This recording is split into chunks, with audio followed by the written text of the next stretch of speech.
Hey everyone. So recently I've been gathering up a bunch of information on how summer movies never got to be as good products or landmarks as they used to anymore. But there was indeed a period of time when every year during the summertime we were going to get a summer film that wasn't going to be that spectacular as we promised. This seems to take place during the CGI revolution that changed cinema forever, when a lot of filmmakers started to overuse that tool and make them into a lot of disaster films in the 1990s. Thus, we had films like Twister, Independence Day, Armageddon, Volcano, and all of them have one thing in common. They have little to no story, they have a bunch of side characters that will be dated in the future, and the main star of the films were always the effects. But many people were really excited to see them because we never saw effects like those at the time. And back then, they were still seen as really good. But the only issue, though, is that if you're going to put a lot of attention on the effects, then what's the point of watching a movie without putting more attention for the story? So a lot of people start to question each other, whatever happened for summer movies to get back on track? Well, there's a couple things. One is the internet.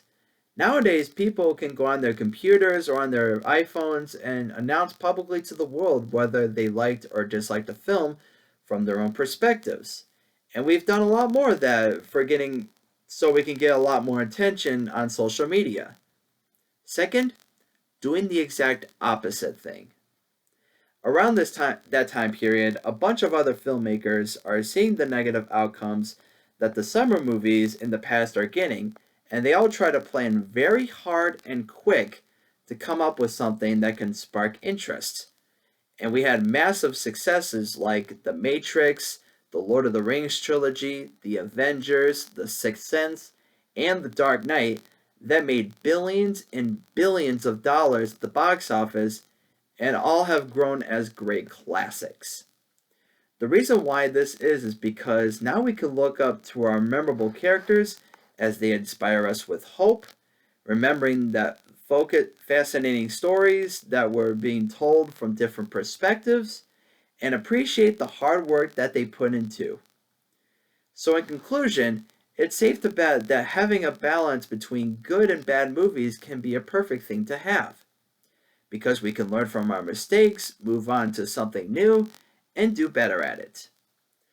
Be- that's how life goes for all of us, including film. With the media going on right now, it's easy to utilize the important notes and details from people all over the world, whether they're in agreement or a disagreement about something. And yes, we are at that point where everything is a reimagining, retelling, or remake of something popular we love, but that doesn't mean that there aren't any original stuff out there that we've gotten recently. And if this happens again at some point throughout our lives, it's important to realize that good creative ideas will always come back someday. Because when our characters look more three dimensional, interesting, and cool looking, rather than boring, dull, and awkward, there's still a lot of people out there who want to give us something pretty amazing.